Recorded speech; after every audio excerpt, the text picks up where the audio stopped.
la lune. Il était autrefois un pays où les nuits étaient sombres, et le ciel couvrait cette contrée comme un drap noir. La lune n'y sortait jamais, pas une seule étoile ne scintillait dans l'obscurité. Les ténèbres y régnaient comme à la création du monde. 4 jeunes hommes de ce pays partirent un jour en voyage et arrivèrent dans un autre royaume où tous les soirs, lorsque le soleil se couchait derrière la montagne, s'allumait dans les cimes d'un chêne un disque étincelant qui répandait au loin une douce lumière.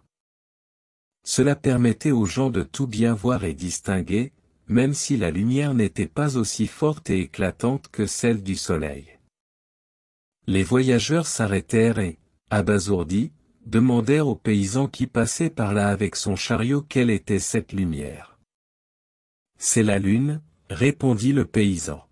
« Notre mère l'a achetée pour 3 écus et l'a attachée au sommet du chêne. Tous les jours il doit y rajouter de l'huile et bien la nettoyer pour qu'elle brille comme il faut. Nous lui payons ce service 1 écu chacun. » Le paysan partit en cahotant, et l'un des jeunes hommes siffla. « Une telle lampe nous serait bien utile chez nous. Nous avons un chêne aussi grand que celui-ci, nous pourrions l'y accrocher. Quel plaisir de ne plus marcher en tâtonnant. Savez-vous ce que nous allons faire ? » lança le deuxième. « Nous irons chercher un cheval et une charrette et nous emporterons la lune avec nous. Ils n'auront qu'à s'en acheter une autre. Je sais bien grimper, dit le troisième, je la décrocherai. Le quatrième trouva un cheval et une charrette et le troisième grimpa sur l'arbre. Il fit un trou dans le disque lumineux, passa une corde à travers le trou et fit descendre la lune. Dès que la lune étincelante fut dans la charrette, ils lui passèrent une couverture pour que personne ne s'aperçoive du vol. Ils transportèrent la lune sans encombre jusque dans leur pays et l'accrochèrent sur le haut chêne. Et tout le monde se réjouit, les jeunes et les vieux, de cette nouvelle lampe dont la lumière pâle se répandait dans les champs et dans les prés, et jusque dans les cuisines et les chambrettes.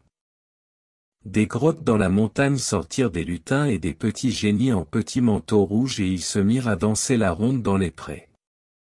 Notre quatuor de voyageurs prit la lune en charge. Il ajoutait de l'huile, nettoyait la mèche et percevait pour leur travail 1 écu par semaine. Mais le temps passa et ils devinrent vieux et grisonnants, et lorsque l'un d'eux tomba malade et sentit que ses jours étaient comptés, il exigea qu'on mît dans son cercueil 1/4 de la lune en tant que sa propriété. Après sa mort, le maire grimpa sur l'arbre, découpa 1/4 de lune avec des ciseaux de jardinier et on le mit dans le cercueil du défunt. La lune perdit un peu de son éclat, mais pour le moment cela ne se voyait pas trop. Quelque temps après, le deuxième décéda, on l'enterra avec le 2e quart de la lune, et la lumière baissa un peu plus. Et elle faiblit encore lorsque le 3e mourut et emporta, lui aussi, son quart de lune avec lui. Et dès qu'ils enterrèrent le 4e, l'obscurité totale d'autrefois envahit à nouveau tout le pays. Et chaque fois que les gens sortaient de chez eux sans leur lanterne, ils se cognaient les uns aux autres. Or, les 4 quarts de la lune se rejoignirent sous la terre, là, où depuis toujours l'obscurité régnait. Les morts, très étonnés d'y voir de nouveau, se réveillaient. La lumière de la lune était suffisante car leurs yeux avaient perdu l'habitude et n'auraient pu supporter l'éclat du soleil. Ils se levèrent, les uns après les autres, et tous se mirent à faire la fête de nouveau, comme ils en avaient l'habitude autrefois.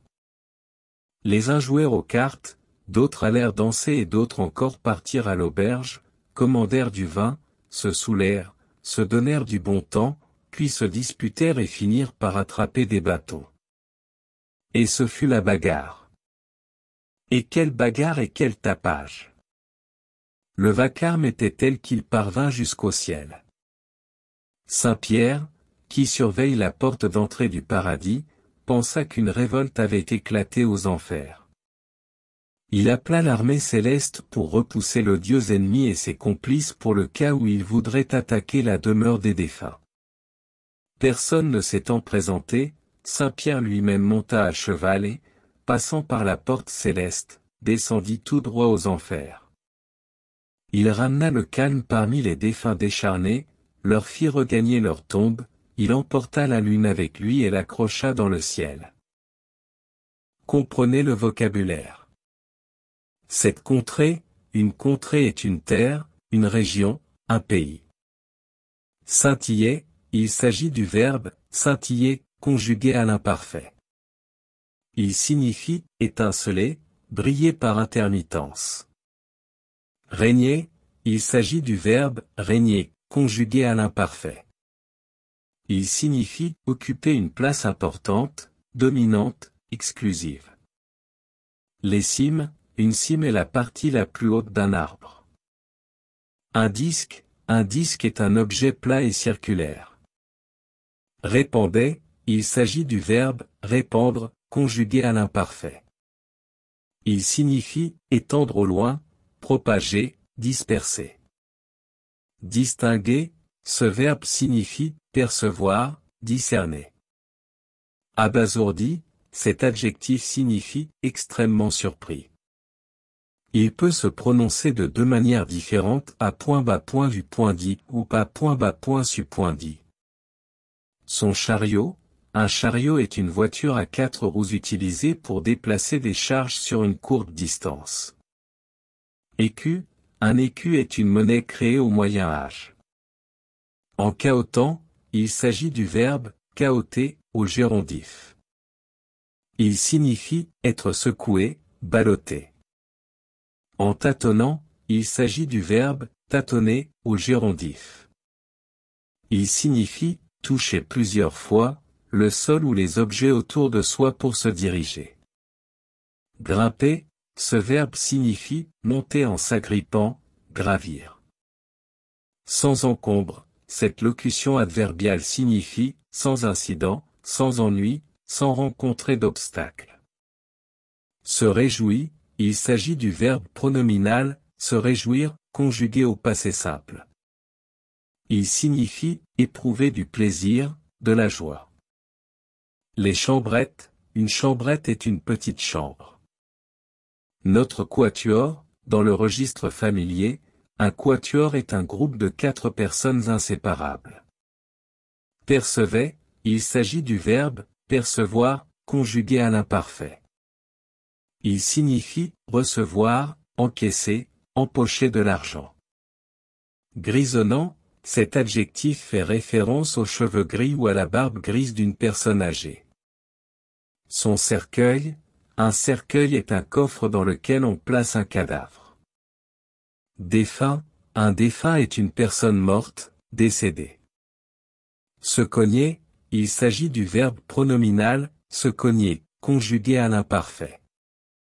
Il signifie « se heurter contre une personne de manière involontaire ». L'éclat, un éclat est une lueur, une lumière vive. La bagarre, une bagarre est une dispute, une lutte, une querelle. Tapage, le tapage est un bruit violent provoqué par un groupe de personnes. Le vacarme est un grand bruit de personnes qui se querellent, qui se disputent. Il est synonyme de tapage, chahut, tumulte. Avait éclaté, il s'agit du verbe éclater, conjugué au plus que parfait. Il signifie se manifester tout à coup, arriver soudainement. La demeure, une demeure est une habitation, un logement, un domicile. Regagner, ce verbe signifie revenir à sa place, retourner à un endroit, rejoindre.